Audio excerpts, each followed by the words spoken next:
After decades of dependability and proven performance, the Chrysler car has become synonymous with muscle and power. It is without a doubt the most sought-after brand at auctions, online and across the globe, setting and breaking records for the most valuable classic cars ever sold. The road has been rough, but our often marginalized Mopars are finally on the top of the mountain. Whether wrecked, rusted, or abandoned to the elements, we will find them and bring them back from the dead. It's what we do. This is Graveyard Carz. They're coming to get you, Barbara. Buried deep in the Pacific Northwest, one team in Springfield, Oregon, takes on the impossible, finding dead Mopar muscle and bringing it back from the grave. Award-winning Master of Mopar, Mark Warman, his cousin Doug, his daughter Alyssa, his best friend Royal, his painter Will, and the rest of the GYC ghouls are restoring, resurrecting, and recreating some of the fastest, fiercest, and rarest muscle cars on the planet. This is Graveyard Carz.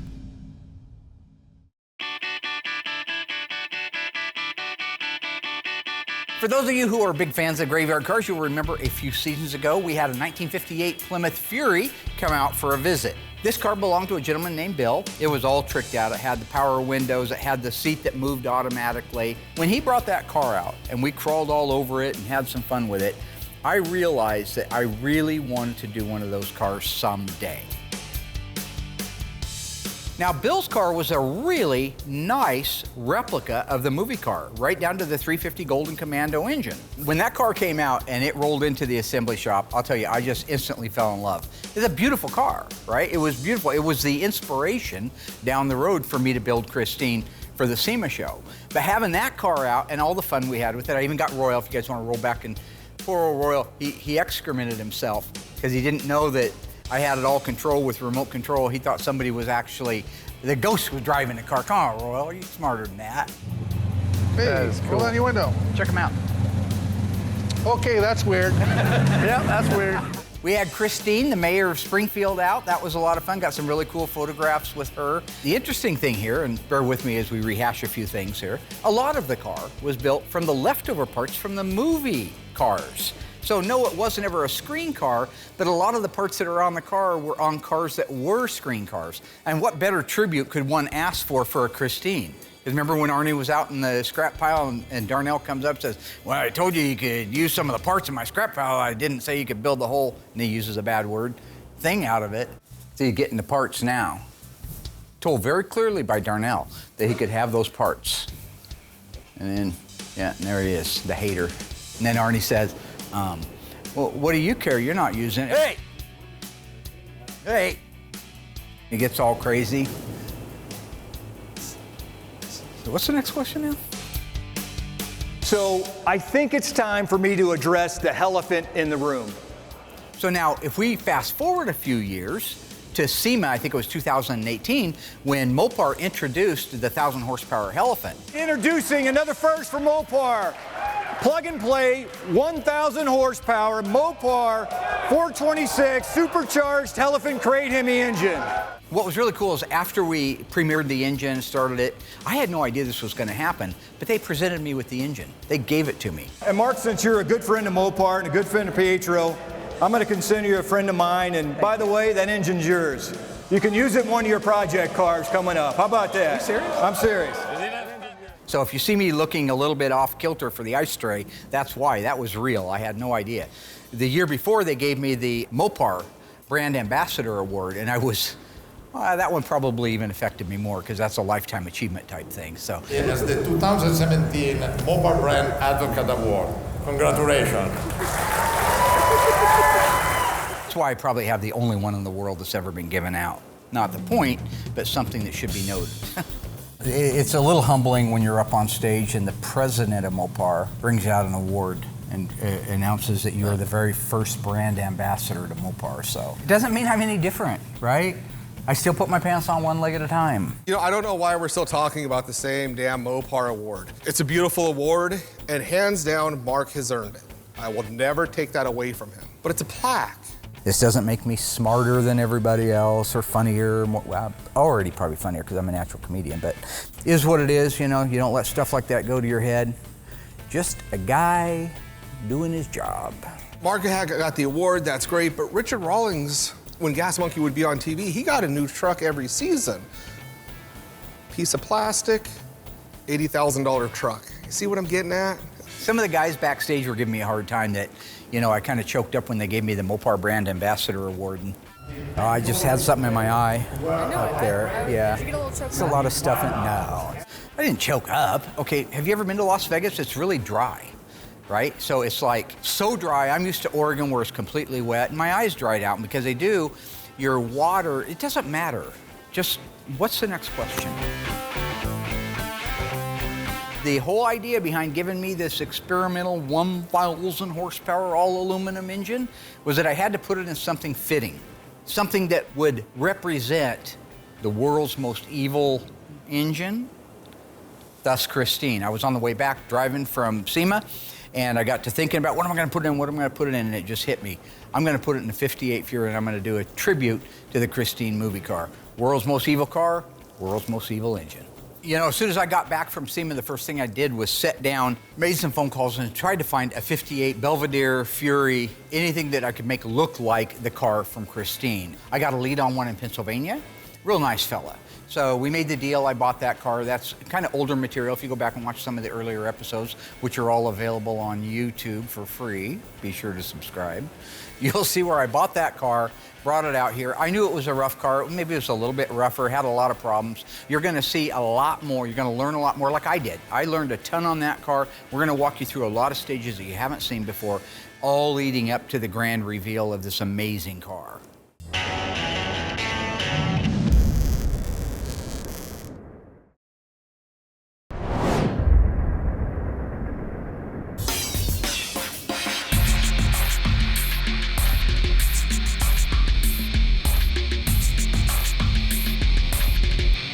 So the Plymouth Fury is the second SEMA car that I've got to work on here. It's just a really cool car to be able to work on since it's, you know, based off the movie, and we're putting a pretty killer engine in it. Mark and Doug modified the frame to fit the engine in. They got that installed.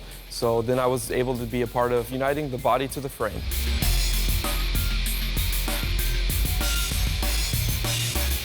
This was fun to build out, but it was sure out of our wheelhouse. But Mark and I worked on cars, mini bikes, go-karts, and everything for over the past half a century. We can build just about anything if we set our minds to it.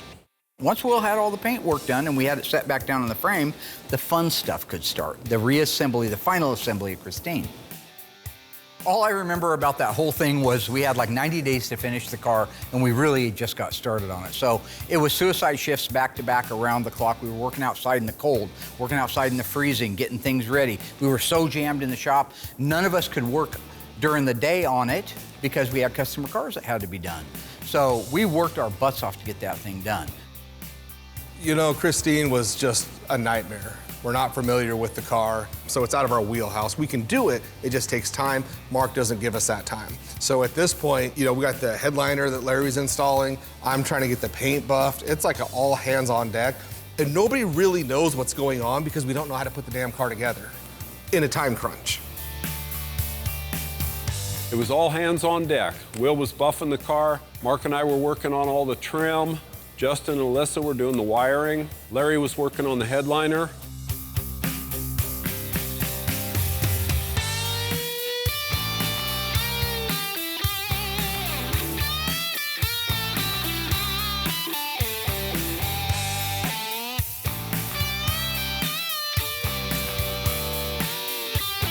And I'll just say this, It was the last day before the truck was showing up. The truck was going to be there at 8 o'clock the following morning, and I believe it was a Friday, to get the car picked up, and we still didn't even have brakes on it yet. We hadn't bled the brakes out. So Doug and I were there Till 2 in the morning the night before the truck came to pick it up, but we made it. finally got it capped, ready to go, pushed it around to the side for when the truck showed up. When we unveil this car next season, just a little teaser, we're going to cover a lot of the press that car got. It was one of the most talked about cars. It blew me away, probably because of the Hellephant, not because we did the greatest body and paint, and you know the 58 is so awesome. And those are true. We do a good job, and the car looked great. But the Hellephant, right? It was written about in every magazine you can imagine. It was talked about. It was on video. Even right now, if you just type in Hellephant, you'll find 100 videos for it. But there were other things that went on at SEMA too. Employees who partook of the fruit of whose name we dare not speaketh, alcohol. We have the whole cast having a lot of fun at Vegas that we normally don't share, but I feel these days like, you know, that's gonna be our 16th season. And I just think it's time to pull back the big curtain and check out the Oz, the great Oz. Let y'all see what I gotta deal with when we go to these shows. Because I'm just telling you right now, there's stuff goes on that you wouldn't want to see spray painted on an overpass, you know? Now, Will and Alyssa, their job up there is to get drunk. I mean, really. I think the competition would be to see who cuckoos themselves first and who passes out. You know, Will likes to say that I get drunk a lot there just because he's insecure with the fact that he knows he gets drunk there and my dad sees him. Why don't we talk about how many beers you're going to drink while you're down there? Because they love to hear about that. They do. Yeah. Yeah.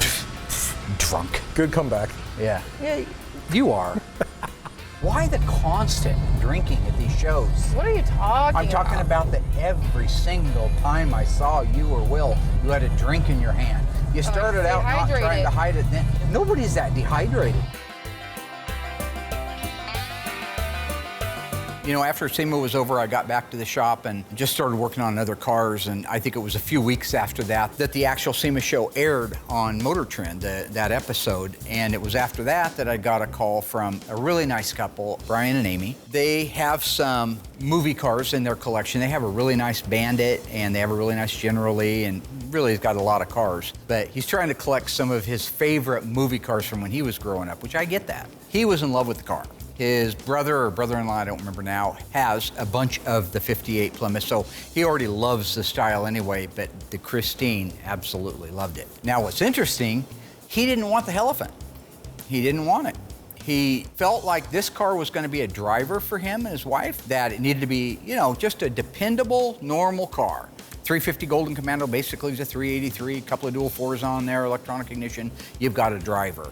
The Hellephant is really in its early stages, and we don't know exactly what's going to happen down the road with it. So he didn't want to deal with it. He also felt like 1,000 horsepower is way too much for that car, which it is. So we made a deal for him to buy the car that we would convert it back to the way the real Christine movie car looked. So now, like the front suspension, we left that all alone, okay? Because that was all 58 Plymouth Fury stuff. What we did was we took a 383, which is a B engine. So the 350, 361, 383, and 400 are all the same size blocks. At a glance, they look the same. 350 cubic inch engines are difficult to come up with. So we just made a 383 look like the 350 that you see in the movie Christine. Anytime we do something different, it's always kind of fun, especially when it's unique. You know, painting the engine for this car gold and doing it single stage, a Chevy color, it's cool, it looks nice. But honestly, once it goes in the car, with everything being flat black and then the red, they really offset nicely, and it's actually very pretty to look at.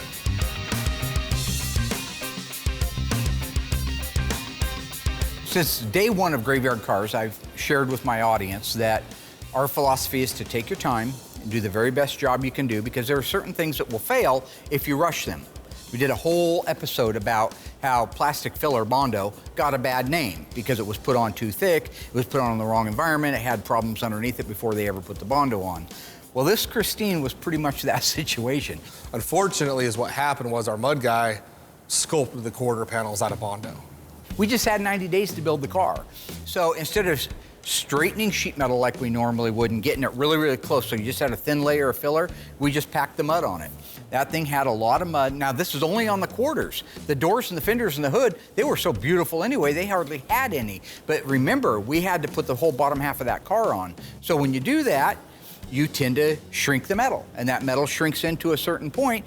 You should pull it out, metal finish it off, but that takes hours, weeks, months. We just caved and paved, the old body man used to say. So it would look good at SEMA, but we knew in reality we'd be revisiting it, and that's where we are now. The car goes through the process, everything looks great, gets down to Vegas, everything is good. Coming back, we get it unloaded, and just the trailer ride home alone broke the bodywork on it. It was so thick. It was almost just disheartening because you have so much time invested into it, and somebody's shortcomings just screwed everything up completely. So we had to redo the car. We had to strip both quarters right down to the bare metal. All that mud, all that filler, all that crap came off. We had to rework it, reshape it, repush it. Then we were able to do the mud work over the top of it the correct way, the way that we know it will last. At that point, we were able to hand it off to Will. We're able to strip the car back down, do it correctly, really take our time, and the car just looks, it's probably the one car I didn't want to see leave. So one of the cars that we're getting close to finishing is our 1970 Plymouth Roadrunner. It's the convertible. Mark asked me to hustle on this car really quick so we can get the dash installed. So I installed the second skin so we could move on to the rest of the interior.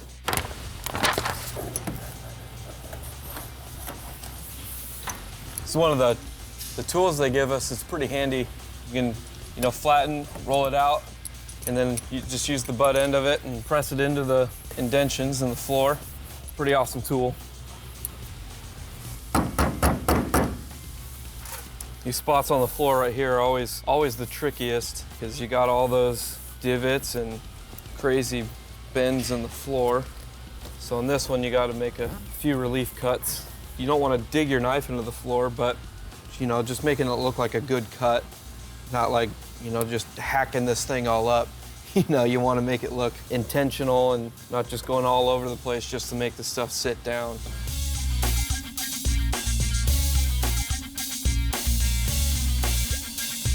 I really don't know how well the sound dender is going to do on a convertible car, so I pretty much installed it everywhere I could that's not visible, and it turned out pretty good.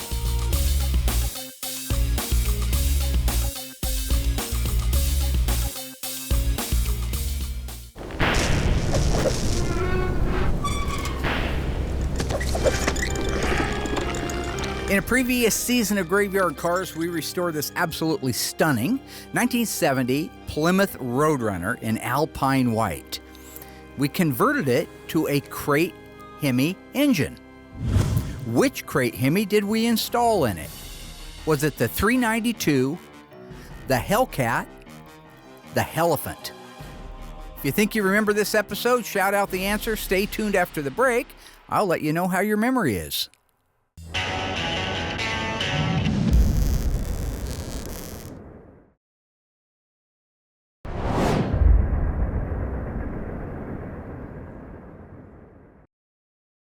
How'd you do on that one, folks? All right, our 1970 Plymouth Roadrunner in Alpine White with a black vinyl top, Krager wheels. What crate engine did we install in it? If you guessed Hellcat, you are wrong. This car received the 392 crate engine with Mopar controller, a 6-speed Silver Sport transmission, and a Dana Mosier rear axle. We did install a Hellephant in the world-famous Christine, and the only Hellcat we've installed to date was in our Hellbird. One thing I'm really excited about is we're doing the 71 Roadrunner. Now that's not to me like, oh wow, but it's cool because it's different. And our body guy knocked it out of the park. He did such a good job. It's a 440 6-barrel car, options up the crap shack. This 71 Roadrunner is really going to be a beautiful car when it's done, and super rare. It's one of like 147 ever made. It's a 440 6-barrel, 4-speed, no console, bucket seats. It's EV2 Tour Red, black interior. So right off the bat, you've got like a winner. It's a J81 car. That means it's a rear gull wing style spoiler. So in addition to that, it's a J52 car. That means that it has an inside hood release, kind of a cool little option. L31, Turn signal indicators, love it. N42, bright dual exhaust tips. Not all of them were, especially California cars. This one has the bright tips. It's a V21 car in addition to that. That's the hood treatment. That's the blackout with the stripes over the fenders on the 71 Roadrunner. And it's got the V8X, which is the over-the-roof strobe stripe. So overall, you've got a super, super rare car. It's getting close, and I'm very excited to see it get done.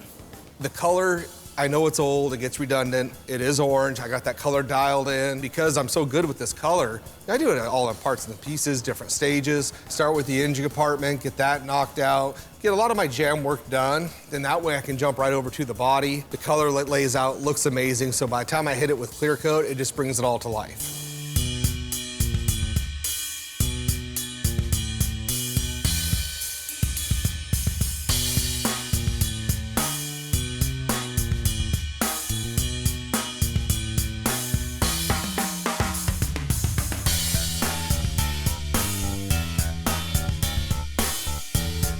So today I'm getting ready to install the carpet in the 1970 Roadrunner convertible.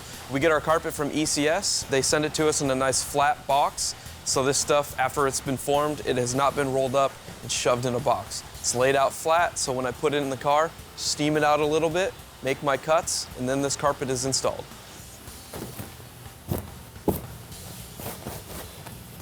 Just like that. You don't get that from a rolled up carpet. This usually saves me about an hour having these things not rolled up. I only have to maybe take about 5 to 10 minutes to steam out this carpet.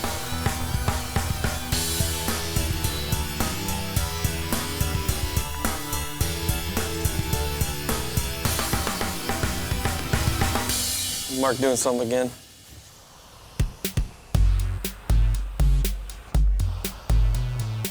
You know, and if you're wondering why I'm steaming this out, even though this got shipped to us in a flat box, this just helps the fibers loosen up and lay out even better. I know we talked about the carpet we get in from ECS before. The main advantage to it is that it doesn't come all rolled up in a box. When it comes off of the form at the company that makes them, they put it in a big flat box. So you're not right away at a deficit putting in the carpet where you have every nook and cranny is twisted up and balled up from being in a box for God knows how long. In this particular case, it's laying flat. So when you put it in there, there's a very minimal amount of steaming, pressing, and fitting to get that exact factory fit. And that's why we use it on all the cars now.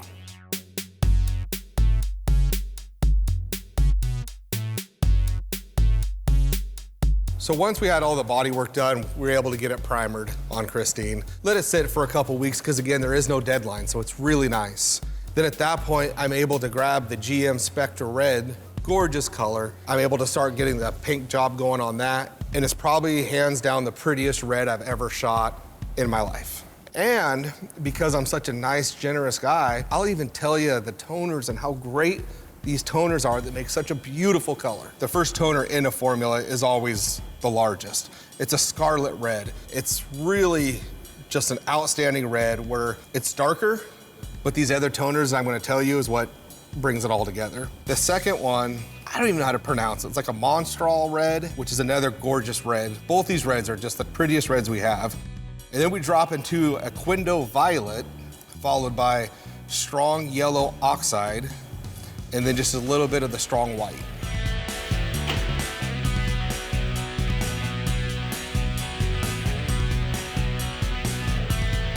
So I have the single stage color all mixed up. It's a polyurethane, beautiful color, thick product. I use the 885 reducer, DCX 61 hardener. It goes 4 to 2 to 1.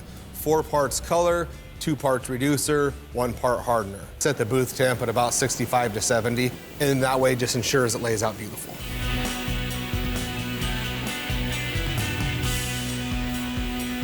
So when we did this car the first time, you get that SEMA crunch looming over you. I didn't get that luxury of let it dry naturally and flow out the first time, so I got that booth going about 85 degrees, which matches the reducer, which is fine. But as soon as I'm done painting it, I give it a couple hours at that dry time.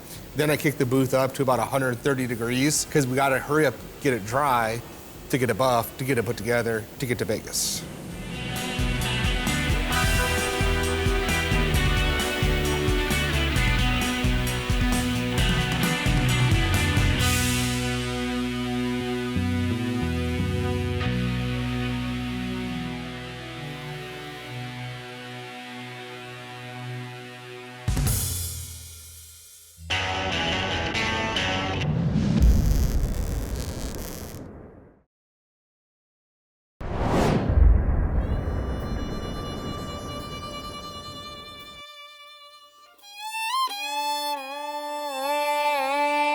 All right, so our little 1970 Plymouth Roadrunner, EV2. Justin's in there making some final connections. EV2 Tour Red is about to get the dash in. This car's getting really close to being done. I'm so looking forward to seeing this one done. I built out the drivetrain about a year ago. We ran this on the Easy Run test stand, no leaks, ran fantastic. Here's a side note for all you Cousin Dougie fans. I'm not a fan of convertibles. My mother tried to give me a convertible 30 times and I never took the car. Yeah, I can't imagine why. Poop box. After 30 years, she finally sold the car. Anyway, I don't care much for convertibles, but this one with a 4-speed, air grabber hood, Tour Red, I think it's going to be a real head turner. Now, you've seen us put in a million dashes, no big deal there. What I want to talk about on this car is the fact that it's an N96 air grabber car and how cool that is and what it is as far as mechanically that makes the air grabber door go up. One of the coolest option codes to see on a Mopar fender tag is N96. We talked about it many, many times. That fresh air hood. Now, the fresh air hood first showed up in 1969 on the B-bodies. You remember our A12 car had a lift-off hood. That technically was a fresh air hood car. Our 69 Hemi Roadrunner, the Seafoam turquoise car, that got a fresh air induction hood. But really, that hood got its very, very coolest in 1970. On the Challenger and on the Cuda, it became a shaker, right? Most desirable option ever on one of those cars. On the B-bodies, it became an air grabber or a ram charger, but functional doors. So if you go back to the yellow Roadrunner that we did a few seasons ago, that was an air grabber car. Go back to our 1971 Dodge Charger back in season 2. That was a ram charger car. It means that the hood pops up and allows cold air to go into it and feed the rest of the engine. And to me, really, how it works is the most fascinating part. So this is the dash assembly we're getting ready to put in. This little jewel right here is the air grabber switch. See, in 70, this just really got cool. It's up here in bold and in your face, got the red toggle on it. Down means that it's off. When I click it like that, it means that it's on. What on means is that the trap door on the Roadrunner is gonna pop open with the cool shark's teeth on the side of it decal that says air grabber. It's an intimidating little move, plus it brings in some cold air. We know that down is off, up is on. This is just a vacuum switch. So if you look at actually the inside of it here, you'll see that there are 3 nipples on the back side of that valve. Those have to plug into something. So I want to take a second and show you what they're going to plug into. These are the vacuum lines right here that will go on the back of that switch. So if you look carefully, you'll see 1, 2, 3, a little triangular pattern. That matches that switch. Now there's a couple others here, this line here and this line here. Those go to an electric solenoid. So the solenoid for the air grabber is installed under the dash. You know, these cars were not a collector car at the time, they were a daily driver. So when you flick that switch on to open up that air grabber, if you just turned the car off and you didn't have that solenoid, that thing would stay open. So say you got a rainy day, that's gonna flood, you know, all that water is gonna go down into your air cleaner and all that stuff. So when you turn the car off, that switch that goes to the fuse box, it bleeds the vacuum lines. That door is gonna close automatically for you so you're not stuck with it open when you really don't want water or something getting in there when you're not driving the car.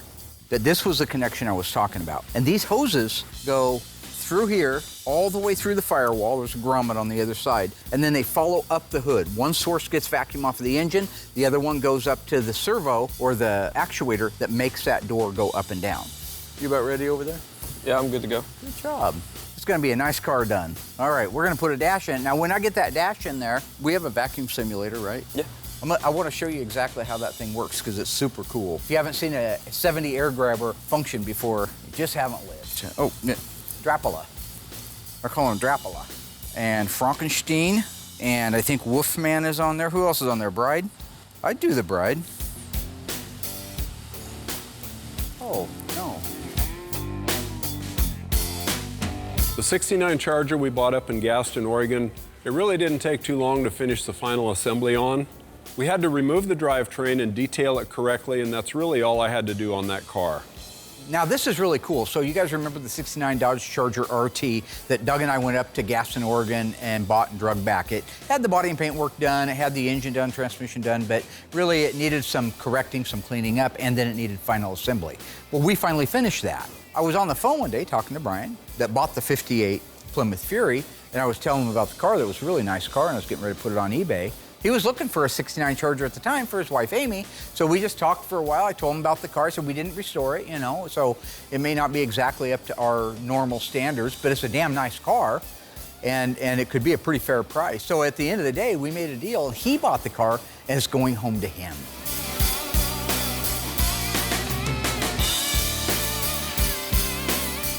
So when it comes to this beautiful T5 Charger, two things I love about this car. A, it's a gorgeous bronze color, T5 bronze. We don't see that color very often, so it is nice.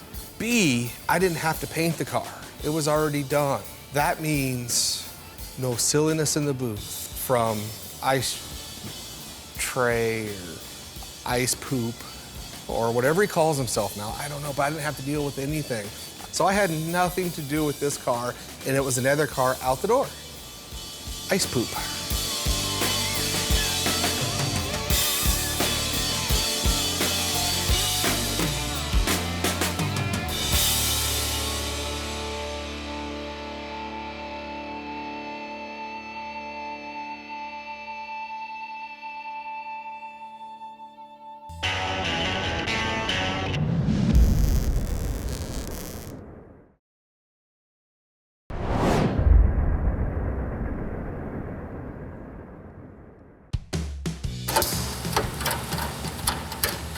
Might be a little tight popping it off, but. Saw your interview, too. Which one? Oh, the one where you're making fun of my impressions. I push the lotion on the skin. Oh, that was good, huh? That was funny. Yeah. That was great. Blame them. Huh? Well, you can blame them for that Pete's one. the damn devil. He Yeah. loves causing trouble with people. I didn't get time to warm up, though, so. Oh, would your impressions of me doing impressions have been better? Probably. Oh, yeah. No offense to Justin or to the rest of them, but you don't need to warm up to do impressions. You just do them, right? I mean, Mel Blanc didn't sit there and do Porky Pig in front of a mirror for 3 hours before he went on set, right? That's all, folks, right? It just came out, right? Which sounds like Tony. I don't know. He just did it. So you just don't need to go warm up, get all ready. Come on, man. Well, I don't have an office to go in to just sit there and practice impressions. So the question is, do I go in my office and practice my impressions all day? No, absolutely not. I do those at home. Well, I have a shop to run. I don't just get to do that. I do my practicing in front of a mirror at night. Oh, okay. Yeah. Hey, yo, Paulie, you know, hey, yo, Paulie, don't get mentally irregular, all right? Don't. I know. That dog has no tail. It puts the lotion on its skin. Don't you hurt my dog, lady. Okay. So once we have this set on the pegs, I love it. Love it when a plan comes together. I'll hold that up. That was nice. Okay, I'll just get in here and I'll... Do you have the shark's teeth on the side of the air grabber? Have you put the decal on yet? No, I haven't. Because you forgot to order them. Well, I forgot to order them, but they've been here for a week now. No, they haven't. They just came in yesterday. Well, why didn't you And put then them you on? wanted... Because I was working on a different car. Because you was working on making fun of my impressions. Adrian, Adrian. Hey, yo, man, it's me, Rocky. Hey, yo. Yeah, it's like that. Hey, yo, Adrian, it's Rocky. Hey, yo, Paulie, don't get so mentally irregular. Yo, Adrian, comma, it's me, Rocky. Top that. I ain't no one-trick pony, okay? I celebrate the man's entire catalog. Is what do they say in France? Ouvre. Ouvre. What I do is I take my hat and I turn it around backwards like that. And it's like a switch that just goes on. You know, when the switch goes on, I'm like another person. You know, I don't feel like a truck.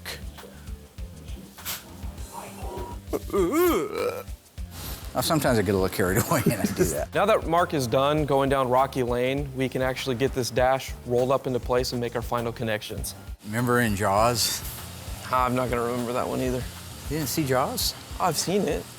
When they found that time shark's ago. tooth in that hole of that boat, and Richard Dreyfuss freaked all out, and he jumped back and he dropped it. Oh, and later okay. the mayor said, "Okay, you got that tooth?" And he goes, "No, sorry, I dropped it." So they didn't have any proof there was a killer shark. okay.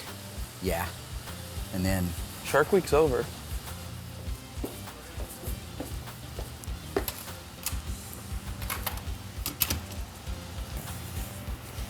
My head hurts.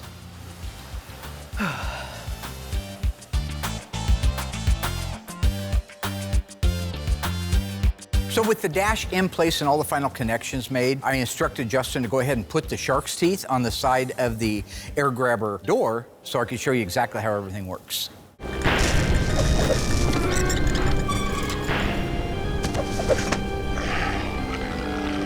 Previously on Graveyard Carz, we restored this gorgeous 1971 Dodge Charger RT 446-pack Ram Charger hood car. True or false? This car was a 4-speed manual transmission. If you remember the car, you should remember what it was. Stay tuned after the break. I'll let you know how you did.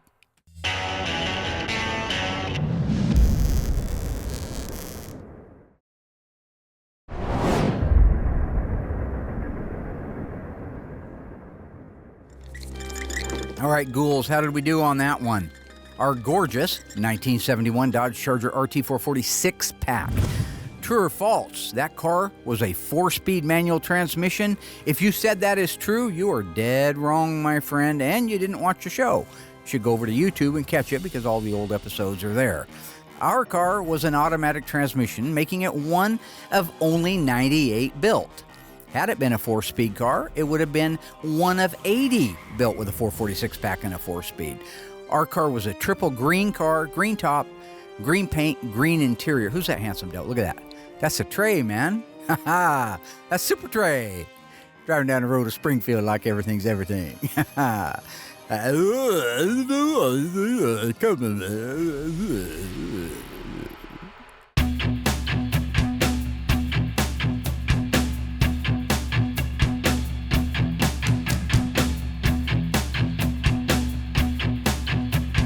So these are actually the first shark teeth that I've done for an air grabber. I pretty much do all the graphic decals on the cars now, but Mark gave me a tip when doing these is on the clevis pin on the door, since that rotates when that door moves up and down, put a little bit of grease on the end of that thing so when you lay your decal on, it's got some lubrication so it doesn't twist or tear the decal. Now this is a trick that actually Tony D'Agostino taught me.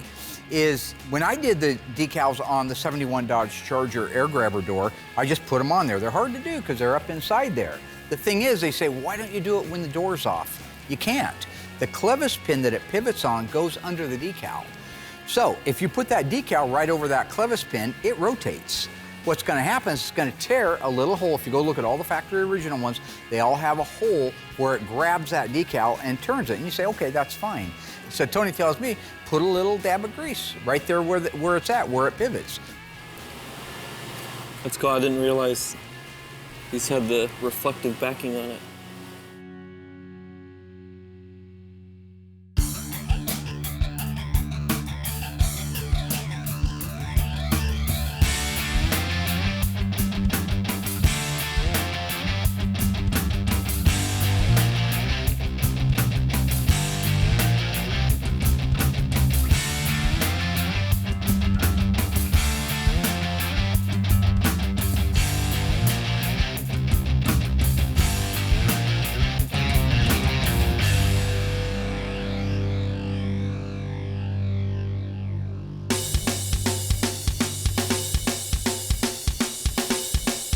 So when it comes to wrapping up the parts and pieces, time is of the essence when it's on this 71 Roadrunner because I don't want to be bothered.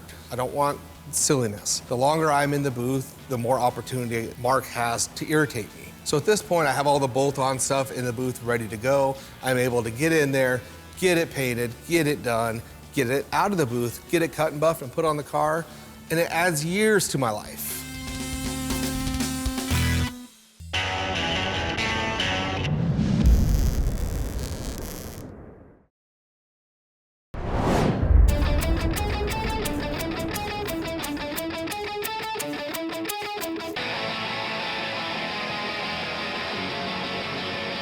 So today is a pretty exciting day. It's the first time I'm actually gonna take my son Brody in the booth to paint. Did this car a little bit differently. I'm doing it in pieces. Makes the area smaller so I can actually work with him. He's not gonna be spraying, but I'll be able to go over how I'm doing it. If he has questions, I can answer it. He's been doing a lot of our epoxy primer. So while that isn't technical, it puts a gun in his hand.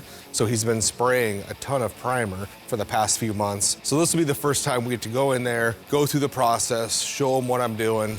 You know, get that first coat of color on there. Then after that, he can come to me and ask questions. You know, Dad, why do you do it this way? Why do you do it that way? You guys remember when the movie poster came out for Jaws 2?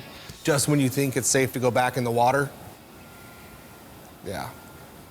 And just kind of break the process down really slow so he has a better understanding, because I'm hoping next season he'll be where Noah's at, where he's doing more jam work, little things like that, getting more some paint time in that's not actually doing the final paint on cars. Miyagi is here.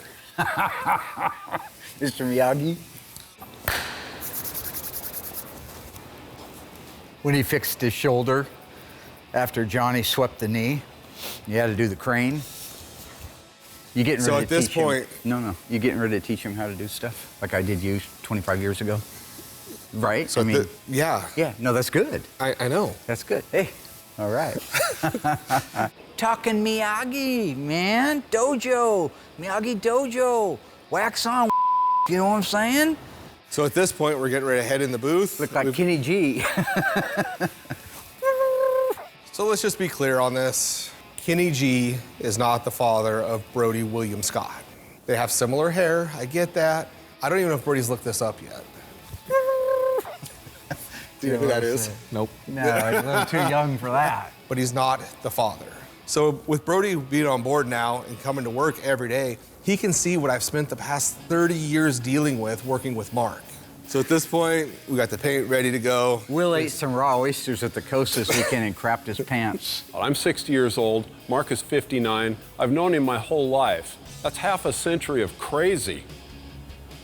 Crazy. Well, you got a zipper on the back of your pants right around your butt. And that's a cut. Well, after dealing with Mark's silliness, and that's behind us now, I was able to get in the booth and get the Roadrunner painted.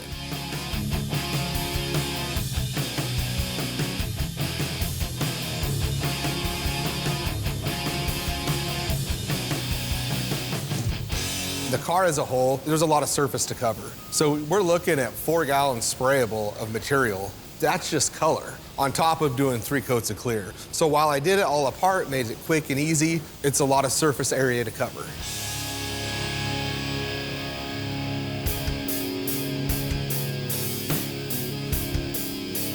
So honestly, I can't wait to see this car done. It's got all the right things on it. It's a 4-speed.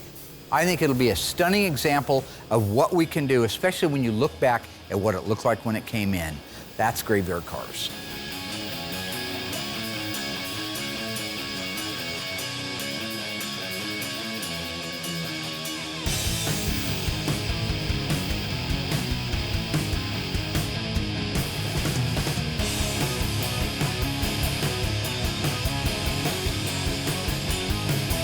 Heroes and villains, angels and devils.